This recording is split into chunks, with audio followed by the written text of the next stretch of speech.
everyone. It's Countdown to Scream 2023 time because we have a teaser trailer. Joel, we have a teaser trailer.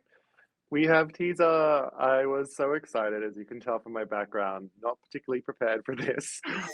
Coming to you live from my offices at a big tech firm in Google, Australia. There, I gave it away. In Sydney, Australia. And when this trailer dropped, we were just like, drop everything, find a meeting room, let's talk Scream.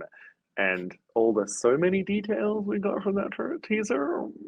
So like there's obviously not that many story details here. I am very happy that the first piece that we got really did feel like a true teaser. It's like one of my favorite qualities of this thing is like the very beginning, even before we even see any of the characters, when you can see a real attention to detail and like care placed in slowly adding in traditional New York City sounds. I mean, maybe that just meant a lot to me as someone who lived there for a really long time, but I don't think there's any better way to set the mood than by slowly building those sounds on top of one another and then basically having those title cards hit.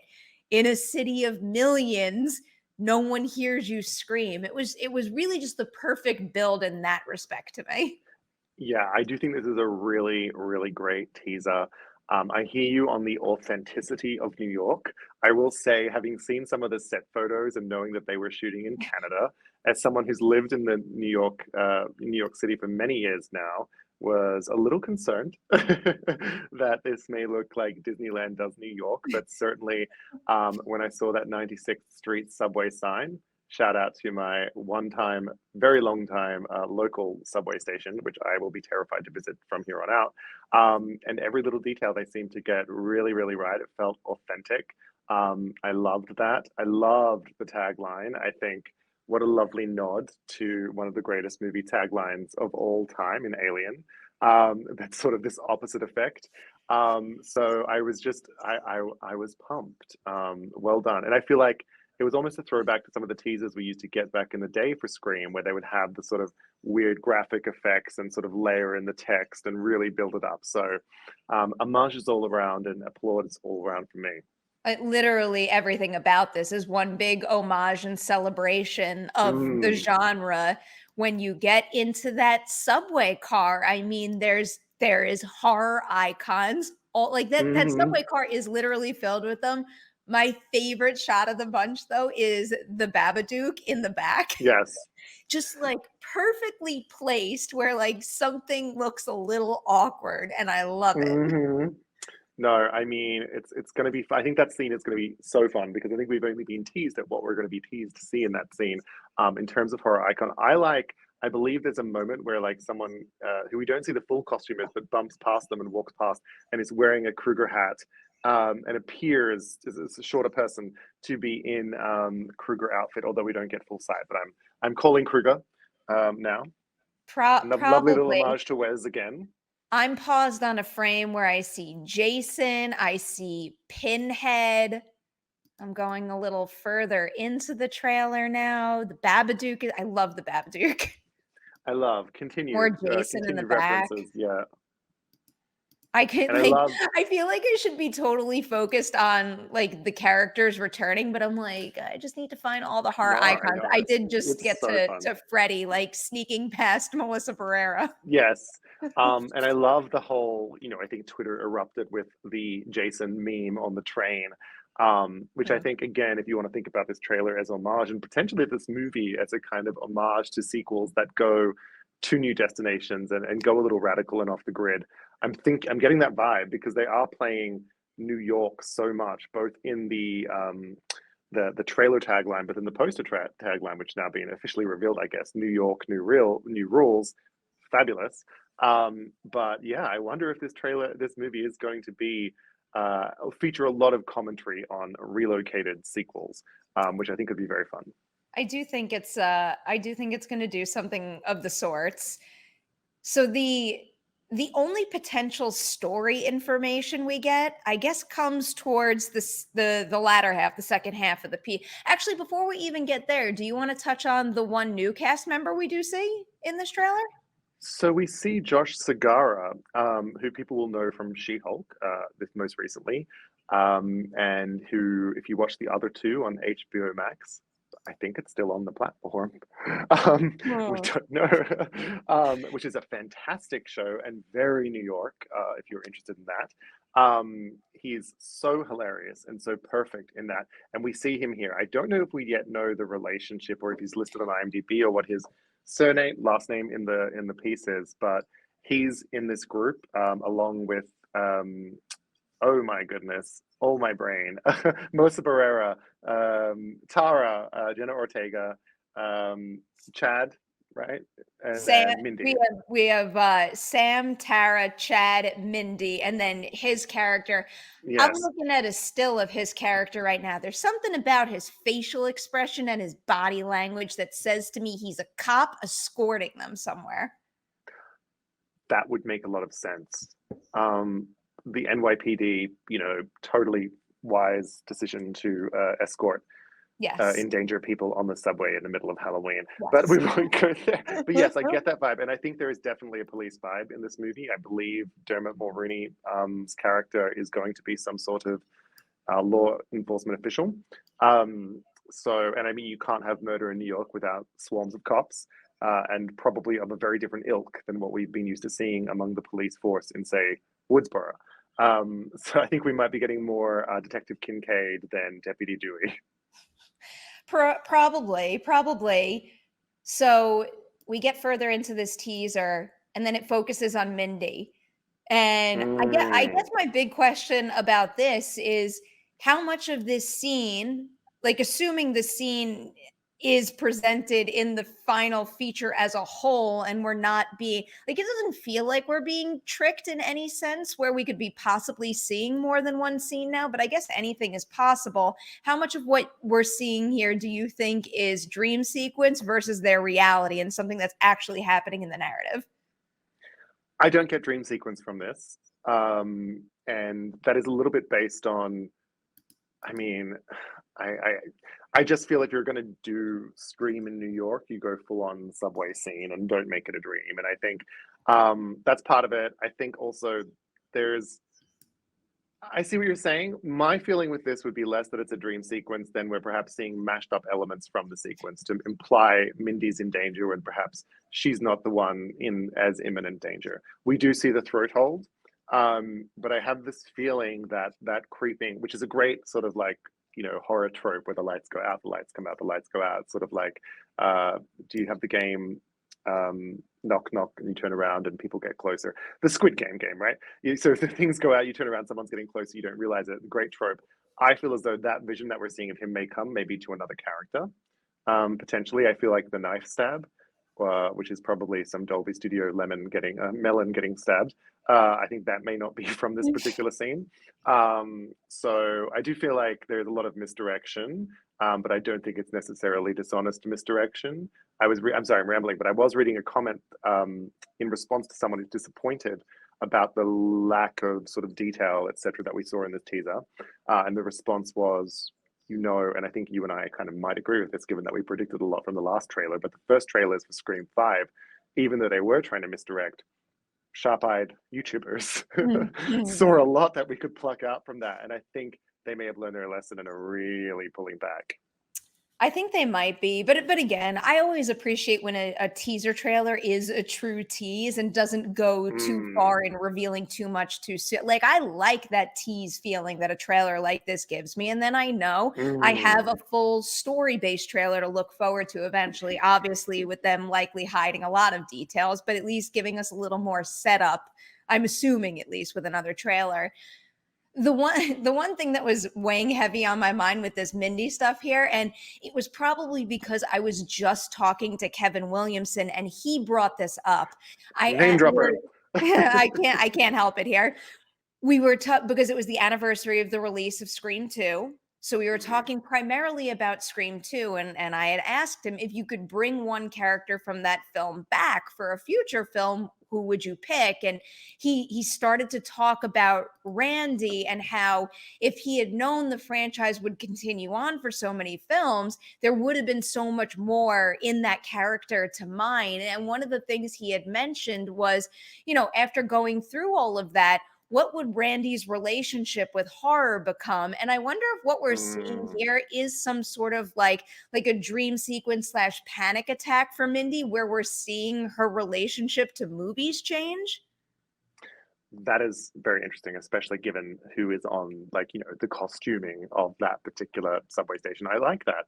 I mean, I will say you do see genuine fear in her eyes in this, and we did see that to an extent in the rebooted Scream, but there was always with her a lot of levels of irony, even as shit was really getting real, because she has that detachment. And I think you're wise to think that we're going to see, if not directly addressed in the dream sequence, certainly a new sort of relationship with the genre having now become a part of it. I think that's a very exciting development. The other thing that we're talking about Randy, I was like, I think there's a case to be made that one of the Meek Mill's children may not make it out of this film alive, because there's an homage, I think, to be made to the fact that their uncle was killed in public, um, in the open, in a very different circumstance in a sequel, a second film. And I feel like that would be hard to resist, or at least to play with that idea. Well, perhaps this is the moment where they're playing with that idea. Like maybe Mm, Mindy is well aware of that, and that's what's also weighing heavily on her mind in she this particular knows. scene. Yeah. And also, like, I don't know, I feel like she's due to be the center of a big, like, kill slash attack scene. She got a little shortchanged, let's be fair. In terms Well, of it was a little off screen, if we're that her whole talking about situation. The Meeks Mills kids, situation in Scream 5, like, poor Chad barely made it out alive. I feel like he deserves maybe a little bit of a breather. Yes. And I just feel like she would be great for an amazing chase sequence. And I think Yeah, especially because that scene that involved her, while very effective, was a little bit on the sidelines. and also she is so damn good. Jasmine Savoy Brown Oh, is a phenomenal actor. I just wanna see her mm, go I don't necessarily wanna see her crush another monologue, because that monologue still in December of 2022 is by far one of my favorite scenes of the entire calendar year, but I wanna see her show off, flex those acting muscles in a new way that basically leaves me at the end of 2023 with another scene of hers that makes me say, "That is a favorite." love it. I think the other thing about this trailer is to quickly, I mean, we can note that the main four are there. And I don't think much is revealed really, except that Jenna Ortega's Tara seems to be recovered, at least somewhat. But I think what's interesting about this teaser is what is not shown, not just in terms of storyline, but you would have thought they could have gone another way with this teaser, with a sort of like, Kirby reveal or something like that. Maybe they're holding their cards there. But I think a lot of fans were expecting some sort of Kirbiness in this initial teaser, which we haven't gotten yet. I think that's strategically smart, but I do think it was an interesting choice not to go there. Poor I Gail. Yeah, I think it might have been a smart choice not to go that route. I also think that I find it to be a smart choice because it also felt very refreshing. I think because of that leaked image featuring Kirby, I was kind of Mm, expecting this trailer to include something of her in it. So I'm kind of glad that they didn't. I'm still like, as we're talking, I'm still like replaying and looking for little details here. And this is just like a fun thing to look at. Like, especially love the like, as a horror lover, this is simply a fun piece of footage to watch, and that's a Yeah, really cool thing in a teaser trailer. I agree, and I can just like spiritually, it feels in terms of how the sequence looks to be structured, just fun, clever suspense, classic Scream, Mhm. classic homageness. Um, Anything else you want to say about the trailer? Because I did want to talk about the poster quickly. I'll just quickly say, mashing up classic Scream feel with big city is, Mm, like, exactly like, in the broadest possible sense, at least exactly what I want from this movie. So if this kind of mhm. feeling and atmosphere is what the entire feature is gonna be, I suspect I'm gonna be very happy. Yeah, I mean, you know, I think we called it right when we wanted big city. We wanted college. We kind of wanted New York, and now I just wanted to follow through with exactly the kind of film we want as well. And this is this is a trailer that a teaser that is both a great tease, but it's I think for fans of this a real reassurance that um, Radio Silence knows what they're doing. I believe. All right, I got the poster up. I will get it up as well because having said I want to talk about it, I did I not love this poster so prepare. much. I love, love, love Um, it. I think I'm also a huge fan. What I will say about it is that this was a hard act to follow. It would have had a lot of hard acts to follow because the fan art Yeah, they've been for crushing it. Scream has been absolutely crushing it. But I love this poster again because you can see the red line, "Hello, my home." I love I love the tagline, and I love how grim and grotty that subway Mhm. door is. But I think the other thing to mention is, are we seeing a new mask? Is this or at least a worn and damaged mask in a way that we haven't really in the past? I mean, it does look to be that. I feel like I keep, thinking back to the fake out of the chrome mask, and I warn myself not to Mm, get too carried away with things like that. Perhaps it is just a design choice, or there will be some variation on the Ghostface mask in the Halloween setting they have there. But I mean, you could be right. You could be right. it But then definitely again, in the looks. attack on Mindy, I'm pretty sure that person is wearing a traditional ghost face mask, but then again, there's nothing to say that is the ghost face in the movie and not necessarily some sort of evil prank happening. Yeah, I'm getting prank vibes to be honest with you. That's a vicious Um, prank. I mean, yeah, but maybe she's become a celebrity victim. Maybe she's been seen by someone on the subway who's like, "Yeah, I Or know you," and then maybe like, it's imagined too. That's possible. yeah, exactly. The panic But I attack do. angle. I'm calling I'm calling. Actually, I'm calling old mask. This mask is giving me used, being around the block. This mask may have been pulled out of some vault. This mask might have been used by a previous killer. And, you know, I'm not saying a previous killer is back, but maybe someone has retrieved their particular mask. Hmm. You're not buying that theory. Just like, you're stretching. I mean, like, admittedly, it does feel like a stretch. I guess I'm just surprised that, like, we haven't we haven't spoken about something like that. Just like someone like going back into the archives or like the police lockers and stealing a mask Mm, used by a previous killer and having some sort of connection there. I guess you never maybe know. someone's really a fan of Charlie. I mean, maybe that's Kirby's hidden agenda. Maybe she was insulted that she was never included and that Jill got in her way. Maybe. I don't That would think be that's the quite the case. character spin, but I I do one of my enjoy it though. favorite one of my favorite parts about this design, just like in a more broad sense, is how many times we've seen Ghostface like pop up in a window in a house, and how Mm, that is often the thing that we see in this franchise, but now this is kind of embracing that same idea, but obviously in a subway window to well suit New York. And really, mm. like, how many times have you been standing in a subway car, like, kind of zoning out, and then all of a sudden, like, something appears in the window and catches your eye? I don't know. This just I like when New York set films have marketing material, and also things in the actual movie for that matter, that make me feel like I'm back there. And there's something about this visual that makes it feel Scream, but also like in a disturbing way, I'm back there. Yeah. New York, new rules, baby. But I think I'm surprised how much this film is about location, like, or seems to be about location. It seems, at least in the marketing.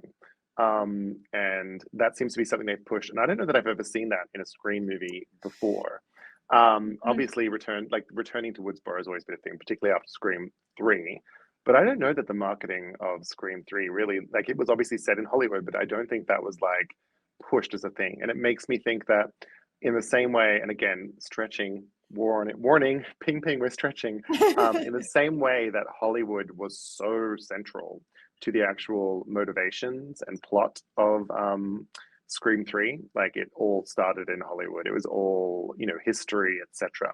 I'm very curious to see in what way New York, not only as a great setting, and sort of visual and tone character of the film is used, but how New York as a city plays into the history of the franchise, and potentially even the killer's history and motivation, because these things are rarely done by accident. And I think if we're following a sort of Scream 3 playbook, where the location is really key, this could be very interesting because we haven't seen this dynamic. This is generally a West Coast West Coast kind of franchise. I don't think that that statement was as big of a swing as, like, someone, like, taking an old killer's mask and putting it out. Like, what you just said makes all the sense in the world, and I think is kind of necessary in taking a big swing to move the Yeah, franchise to a big city like this. So I hope what you just said is the case.